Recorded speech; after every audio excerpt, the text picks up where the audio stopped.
خواتین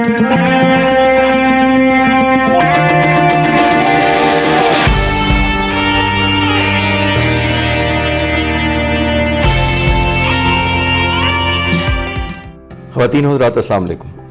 دوسری جنگ عظیم کے ختم ہونے کے صرف 4 سال بعد انگلینڈ کے ایک چھوٹے سے ہوائی اڈے ہرٹفورڈ شائر پر ہونے والی ایک سادہ تقریب نے ہوا بازی کی دنیا میں رائٹ برادرز کے کارنامے کے بعد سب سے بڑی تاریخ رقم کر دی۔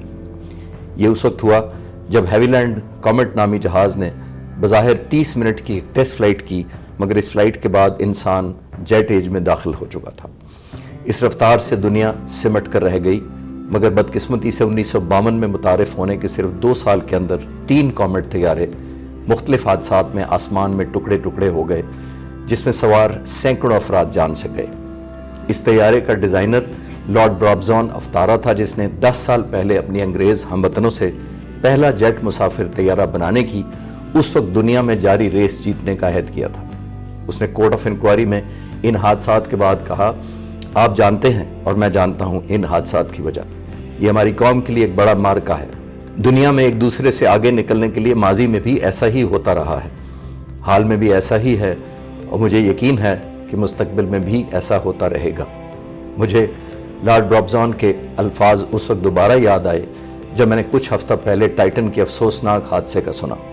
لارڈ برابزون نے دنیا کے پہلے جیٹ طیارے کے بارے میں کہا تھا کہ یہ ایک عظیم تصوراتی منصوبہ ہے جو دنیا کے کسی بھی موجودہ مشین سے دگنی رفتار اور دگنی اونچائی تک پہنچنے والی مشین ہوگی۔ میں آج ٹائٹن اور ایویشن کی تاریخ کے ان ایکسیڈنٹس کے درمیان مماثلت تلاش کرنے کی کوشش کروں گا، اور اس چیلنجنگ موضوع پر بات کرنے کے لیے میری انکریجمنٹ ایک تو میرے بیٹے اجلال نے کی، اور دوسرا یہ کہ اپنی پاک فضائیہ میں سروس کے دوران میں نے فلائٹ سیفٹی اور ایکسیڈنٹ انویسٹیگیشن کورسز کیے تھے، جن کی روشنی میں اس موضوع پر بات کروں گا۔ ہم یہ جانتے ہیں کہ رائٹ برادرز کی پہلی پرواز سے جیٹ طیاروں کے استعمال تک کی پیش رفت 50 سال کی مختصر عرصے میں ہوئی، لیکن شاید ہم انسانوں نے ہوا بازی کے ان پہلے 50 سالوں کے تجربے سے ضروری سبق نہیں سیکھا، اور اس مہمے کو حل کرنے میں کئی سال لگے اور سینکڑوں قیمتی جانیں گئیں کہ کومیٹ کے لگاتار افسوسناک حادثات کا سلسلہ کیوں نہ رک سکا۔ ہم نہ صرف یہ جاننے کی کوشش کریں گے کہ کیوں اور کیسے ان ناکامیوں کی وجہ سے میٹل کی سب سے اہم کمزوریوں یعنی ویکنسز کا انکشاف ہوا، جس کی وجہ سے آنے والے کئی حادثات سے بچا جا سکا، اور ہم یہ بھی جانیں گے کہ جب 400 جانوں کے بڑے نقصان نے ہمیں 70 سال پہلے اہم سبق سکھا دیے تھے، تو پھر کیوں اس علم اور قوانین کے ہوتے ہوئے بھی ہم نے ٹائٹن کے حادثے میں 5 اور جانوں کو کھو دیا۔ آئیے بات کرتے ہیں کہ اس وقت کے حادثات کیسے ہوئے۔ کومیٹ کو 800 کلومیٹر کی سپیڈ اور 40,000 فٹ کی بلندی پر پرواز کرنے کے لیے ڈیزائن کیا گیا تھا، جو اس وقت کے اڑنے والے پروپیلر طیاروں کی سپیڈ اور اونچائی سے دگنی تھی۔ اتنی اونچی بلندی پر ہوا تھن ہونے کی وجہ سے جہاز کو کم مدافعت یعنی ڈریگ کا سامنا کرنا پڑتا ہے، جس سے فیول بھی کم خرچ ہوتا ہے اور جہاز کی پرفارمنس بھی بہت بہتر ہو جاتی ہے۔ دوسری طرف اتنی اونچی بلندی پر ہوا کا دباؤ سطح سمندر پر دباؤ کی نسبت تقریباً آدھا رہ جاتا ہے۔ یہ کم پریشر کیبن کو اپنے سائز میں پھیلنے کا موقع دیتا ہے، اور جب جہاز دوبارہ زمین کی طرف آتا ہے تو جہاز کے سکن اور فیوزلاج دوبارہ اپنی اصلی حالت میں آ جاتے ہیں۔ ظاہر ہے یہ بار بار پھیلنا اور سکڑنا میٹل کے لیے نہ صرف سٹریس اور فٹیگ کی وجہ بنتا ہے، بلکہ ایک لمبے عرصے کے دوران یہ پروسیس جہاز کی باڈی پر کریکس پیدا کر دیتا ہے۔ 4 رولز رائس کے انجنوں والے کل 114 کومیٹ طیارے بنائے گئے، مگر 1940 اور 50 کی دہائی میں میٹل پر سٹریس یا فٹیگ کا علم بہت محدود تھا، مگر پھر بھی ڈی ہیویلینڈ کمپنی نے محتاط رہتے ہوئے میٹل سٹریس کے ٹیسٹ کیے، جن کے مطابق کومیٹ کے ڈیزائن کی لائف 18,000 پروازیں بنی، جسے سیفٹی کی وجہ سے 10,000 پروازوں تک محدود کر دیا گیا۔ اس احتیاط کے باوجود 26 اکتوبر 1952 کو روم اٹلی میں ایک کومیٹ جہاز رن وے پر گر کر تباہ ہو گیا۔ جہاز میں سوار تمام 43 مسافر اپنی جان سے گئے۔ صرف 6 ماہ بعد 3 مارچ 1953 کو ایک اور کومیٹ طیارہ پاکستان کے شہر کراچی میں ٹیک آف کے تھوڑی دیر بعد گر کر تباہ ہو گیا، جس میں 11 مسافر ہلاک ہوئے۔ اس حادثے کے صرف 2 ماہ بعد 3 مئی 1953 کو ایک اور کومیٹ طیارہ اپنی پہلی کمرشل پرواز کے ٹھیک 1 سال بعد بھارت کے شہر کلکتہ سے ٹیک آف کے فوراً بعد ٹکڑے ٹکڑے ہو کر زمین پر آ گرا۔ جہاز میں سوار تمام 43 مسافر اپنی جان سے ہاتھ دھو بیٹھے۔ تحقیقات نے یہ نتیجہ اخذ کیا کہ ایک موسمی طوفان کی وجہ سے ہوائی جہاز کے سٹرکچر پر غیر معمولی پریشر تھا، مگر 7 ماہ بعد 10 جنوری 1954 کو ایسے ہی ایک اور حادثے نے پچھلے حادثات کی وجوہات پر سوال کھڑے کر دیے، جب ایک کومیٹ طیارہ بالکل صاف موسم میں اٹلی کے جزیرے ایلبا کے قریب ٹکڑوں میں ٹوٹ کر ہوا میں بکھر گیا۔ اس طیارے نے 10,000 ڈیزائن لائف فلائٹس کے برعکس صرف 1286 پروازیں کی تھی، جو کہ ڈیزائن لائف کی 13% سے بھی کم تھی۔ مزید 21 لوگ اپنی جان سے گئے۔ ایک بار پھر نئی تحقیقات کا آغاز کیا گیا، مگر ملبے کے سمندر کے سطح سے تقریباً 600 فٹ نیچے ہونے کی وجہ سے کوئی قابل ذکر وجوہات تک نہ پہنچا جا سکا۔ ہمیں یہ بھی ذہن میں رکھنا چاہیے کہ اس زمانے میں جہاز میں کوئی بلیک باکس یا فلائٹ ڈیٹا ریکارڈر موجود نہیں ہوتا تھا، جس کی وجہ سے صحیح وجہ کا تعین کرنا انتہائی مشکل کام تھا۔ اس حادثے کے صرف 3 ماہ بعد 8 اپریل 1954 کو ایک اور ایسا ہی حادثہ پیش آیا۔ یہ کومیٹ طیارہ اپنی 903ویں پرواز کے دوران تباہ ہو گیا، جس کے بعد تمام کومیٹ طیارے گراؤنڈ کر دیے گئے اور ایک بھرپور تحقیقات کا آغاز کر دیا گیا۔ ایک مکمل فٹیگ اور سٹریس ٹیسٹ کے لیے ایک کومیٹ طیارے کو چنا گیا جس نے 1221 پروازیں کی تھی۔ یہ ٹیسٹ جہاز کے فیوزلاج کو پانی میں مکمل طور پر ڈبو کر کیے گئے۔ ان ٹیسٹ کے بعد کھڑکیوں کے گرد سوراخ پائے گئے اور مختلف پیچز کے قریب جہاز کے سٹرکچر میں نمایاں کمزوریاں نظر آئیں۔ یہ نتیجہ بھی نکالا گیا کہ ان سوراخوں کی وجہ سے پڑنے والی دراڑیں کسی بھی ڈائریکشن میں جا کر جہاز میں دھماکہ خیز شگاف کی وجہ بن سکتی ہیں، اور یہ دھماکہ 500 پاؤنڈ کے بوم کے برابر تھا۔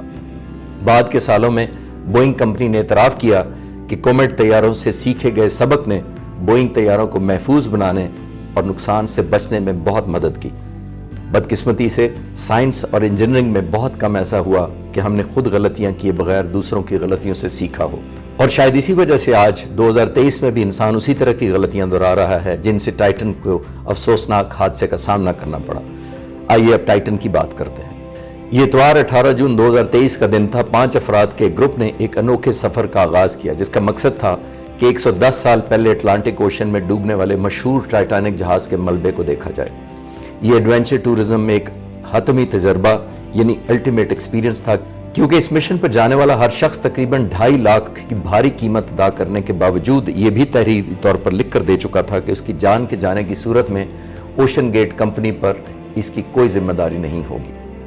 اس گہرے سمندر کے ایڈونچر کے پیچھے 2009 میں قائم کی گئی کمپنی اوشن گیٹ تھی، جس کے سی ای او اسٹاکٹن رش تھے، جو ایک سابق ایروسپیس انجینئر تھے، اور ایک دفعہ انہوں نے کہا تھا کہ وہ مریخ پر پہنچنے والے پہلے شخص بننا چاہتے ہیں، لیکن انہیں پانی کے اندر سفر زیادہ دلچسپ لگا۔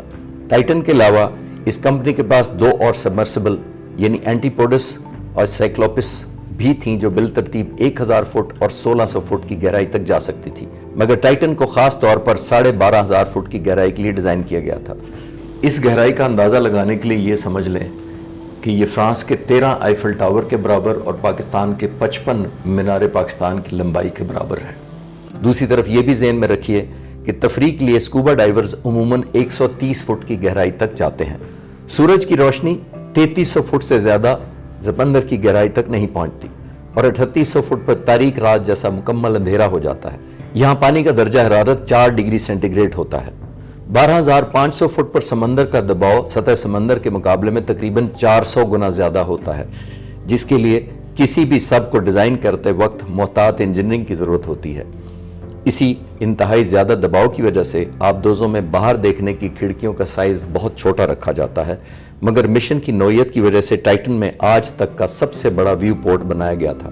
ٹائٹن 22 فٹ لمبی اور 10,400 کلوگرام وزنی تھی، جس میں 4 الیکٹرانک تھرسٹر لگے ہوئے تھے جس کے ذریعے ویڈیو گیم کنٹرولر کا استعمال کرتے ہوئے ٹائٹن کو کنٹرول کیا جاتا تھا۔ دوسری طرف یہ بھی ذہن میں رکھیں کہ ٹائٹن کے پاس 7 مختلف return to the surface backup system تھے، جو اسے کسی بھی خرابی اور تمام مسافروں کے بے ہوش یا جان سے جانے کی صورت میں بھی خود بخود سطح سمندر پر لا سکتے تھے۔ اسٹاکٹن رش ٹائٹن کے کیپٹن تھے۔ وہ دوسرے جن 4 مسافروں کے ساتھ جو اپنی اپنی زندگیوں کی منفرد کہانیوں اور کامیابیوں کے ساتھ ٹائٹن میں روانہ ہوئے، ان میں ہمیش ہارڈنگ تھے جو 58 سالہ برطانوی ارب پتی تھے، جو اپنی مہم جوئی کے جذبے اور 3 گینیز ورلڈ ریکارڈ کے لیے مشہور تھے۔ پھر 77 سالہ پال ہنری تھے، وہ سابق فرانسیسی بحریہ کے ایک کمانڈر اور ٹائٹینک کے بارے میں انڈر واٹر ریسرچ کے ڈائریکٹر تھے۔ وہ اس مشن کے اہم اور سب سے تجربہ کار رکن تھے کیونکہ وہ اس سے پہلے ٹائٹن کے ملبے کا 37 مرتبہ دورہ کر چکے تھے۔ ان کے علاوہ 48 سالہ پاکستانی بزنس مین شہزاد داؤد اور ان کا بیٹا 19 سالہ سلیمان بھی اس سفر میں شامل تھے۔ ٹائٹن کو اس خوفناک گہرائی تک پہنچنے میں صرف 2 کلومیٹر فی گھنٹہ کی سست رفتار سے تقریباً 2 گھنٹے لگنے تھے۔ اس دوران ٹائٹن نے ہر 15 منٹ بعد اپنے سپورٹ جہاز پولر پرنس کے ساتھ رابطہ رکھا۔ یہ رابطہ ان کی بیرونی دنیا سے واحد رابطہ تھا۔ ایک اور ضروری بات یہ بھی ذہن میں رکھنی چاہیے کہ بڑی آبدوزیں پانی کے شدید دباؤ کی وجہ سے 800 فٹ کی گہرائی سے زیادہ نیچے نہیں جاتی، اسی لیے اس گہرائی کو کرش ڈیپتھ کہا جاتا ہے۔ اور یہ بھی کہ گہرے سمندر میں سگنل نہ ہونے کی وجہ سے سیٹلائٹ سے مدد لینے والا گلوبل پوزیشننگ سسٹم یعنی GPS کام نہیں کرتا۔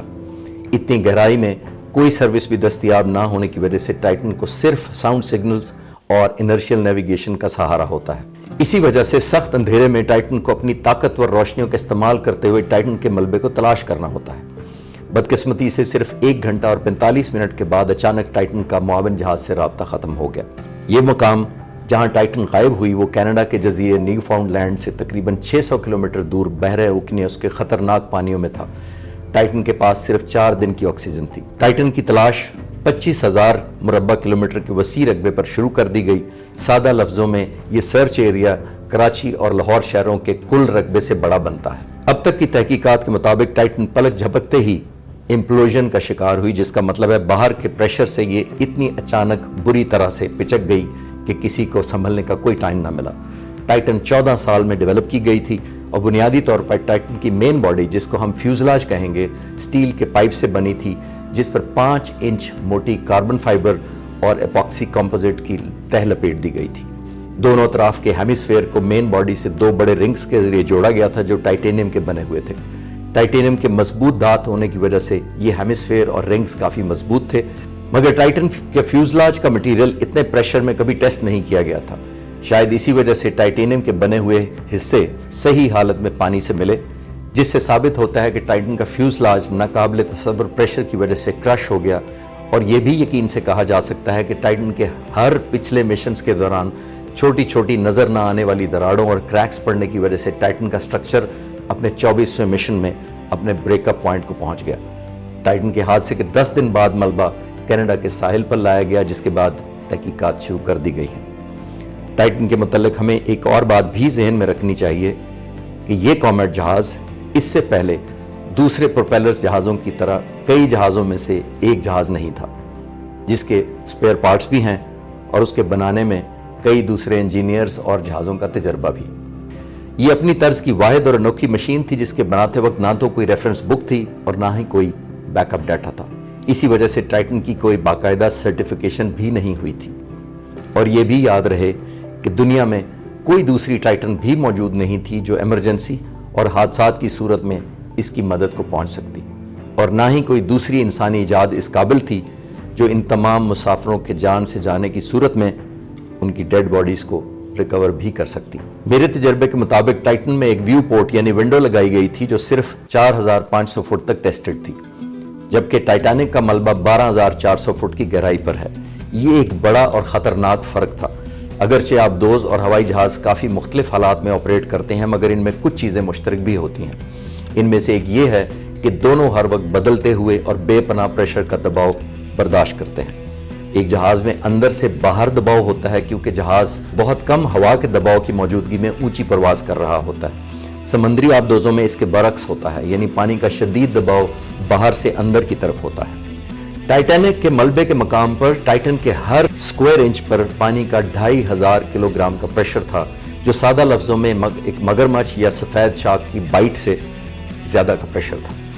ٹائٹن کے حادثے سے بچنے کے لیے ہم کامیٹ جہازوں کے ایکسیڈنٹ سے یہ سیکھ سکتے تھے کہ جب کوئی میٹل سٹرکچر بار بار دباؤ اور سٹریس کا نشانہ بنتا ہے تو لگاتار اس پریشر میں کمی اور زیادتی ہونے کی وجہ سے اس کا سٹرکچر بتدریج کمزور ہوتا جاتا ہے، اسی لیے یہ کسی وقت بھی تباہی کا شکار ہو سکتا ہے۔ ٹائٹن کے بارے میں میرے محدود علم کے مطابق ٹائٹن کی ونڈو مختلف اوقات میں زیر سمندر آنے اور جانے کی وجہ سے آہستہ آہستہ اس طرح کمزور ہوئی جسے عام انسانی آنکھ محسوس نہیں کر سکتی تھی۔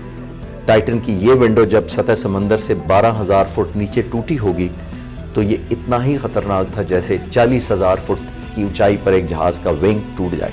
جتنا زیادہ میں نے اوشن گیٹ اور ٹائٹن کے بارے میں پڑھا اتنا ہی زیادہ میں ٹائٹن کی سیفٹی کے بارے میں ضرورت سے زیادہ خود اعتمادی پر حیران ہوا۔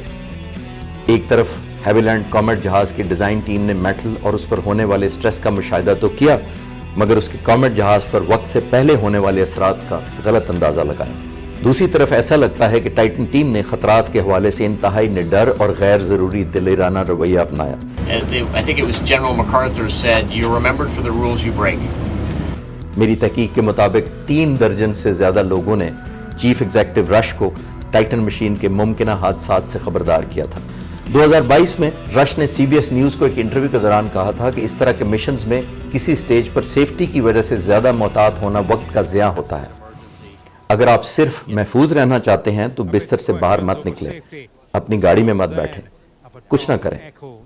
میرے خیال کے مطابق یہ رویہ ٹھیک نہیں ہے جو میں اتنی سوفسٹیکیٹڈ مشین کے ڈیزائنر سے توقع کرتا، جو مجھے 12,000 فٹ پانی کے اندر لے جا رہا ہو، اور میں یقینی طور پر ایک ایسی ونڈو کے ساتھ بیٹھ کر بھی 12,000 فٹ کی گہرائی تک نہیں جانا چاہوں گا جس کی ٹیسٹنگ صرف 4,500 فٹ تک کی گئی ہو، اور اس سے بھی بڑھ کر کہ جسے ایک بلوٹوتھ سے ویڈیو گیم کنٹرولر کے ذریعے کنٹرول کیا جا رہا ہے۔ میرے فائٹر فلائنگ تجربے کے مطابق جب ہم انتہائی خطرناک مشن کی تیاری کرتے ہیں تو مشن فیلئر اور غیر ضروری حادثات کو روکنے کے لیے احتیاط اور سیفٹی پر توجہ دینے کی ضرورت کہیں زیادہ بڑھ جاتی ہے۔ اگر اوشن گیٹ کے بارے میں اب تک موصول ہونے والی اطلاعات درست ہیں تو شاید یہ حادثہ کسی نہ کسی وقت ہونا ہی تھا۔ آپ اپنی قسمت کو لگاتار آزما سکتے ہیں، مگر دوسری طرف یہ قسمت پر منحصر ہے کہ وہ کب آپ کی آزمائش پر پوری نہ اترے اور آپ کا ساتھ چھوڑ جائے۔ تاہم اس سے پہلے کہ ہم ٹائٹن سانحے کے لیے محض رش کو قصوروار ٹھہرائیں، آئیے اس شخص کو یہاں تک اس کا کریڈٹ ضرور دیں کہ اسے اپنی مشین پر اتنا پختہ بھروسہ تھا کہ وہ خود اس میں 12,000 فٹ سے نیچے سمندر کی گہرائیوں تک کا سفر کرنے کو ہر وقت تیار رہتا تھا۔ اس درجے کی خود اعتمادی ایک طرف آپ کی جان لے سکتی ہے لیکن دوسری طرف دنیا کو بدل سکتی ہے۔ آخر میں یہ کہوں گا کہ آئیے اس مشن میں جان دینے والوں کے خاندانوں سے ہمدردی کا اظہار کریں اور شہزادہ داؤد اور سلیمان کے لیے فاتحہ پڑھیں، کیونکہ وہ اور ان کی کمپنی لوگوں اور خاص طور پر پاکستانیوں کے لیے بہت آسانیاں اور روزگار پیدا کرنے کا وسیلہ تھی۔ جس طرح کامٹ جہاز کے حادثات میں جان دینے والے 400 مسافروں نے اپنی جان کی قیمت پر ہمیں یہ سکھایا کہ ہوا بازی میں سٹریس اور فٹیگ کے عناصر کو کسی صورت نظر انداز نہ کیا جائے، اسی طرح ٹائٹن کے ان 5 بہادروں نے اپنی جانیں دے کر ہمیں یہ سکھایا کہ گہرے سمندروں میں تلاش اور سفر تو ضرور کریں مگر بہت زیادہ محتاط ذہنیت کے ساتھ۔ مجھے یقین ہے کہ ان کی جانوں کے بدلے آئندہ آنے والے وقتوں میں سینکڑوں انسانی جانیں بچ جائیں گی، مگر آج کی جدید دنیا اتنی تیز مگر لاپرواہ ہے کہ ہمیں آج مہیا آسانیوں اور آسائشوں کے لیے قربانیاں دینے والے یاد بھی نہیں ہیں۔ ایسے حادثات ہمیں یہ بھی سکھاتے ہیں کہ آسمان اور سمندر کو کوئی پرواہ نہیں ہے کہ آپ کتنے امیر، بااثر اور ذہین ہیں، بلکہ خدا کی یہ تخلیقات ان انسانوں کی ضرور قدر کرتی ہیں جو قدرت کے بنائے ہوئے قوانین اور سائنس کے اصولوں کا احترام کرتے ہیں۔ پاکستان پائندہ باد۔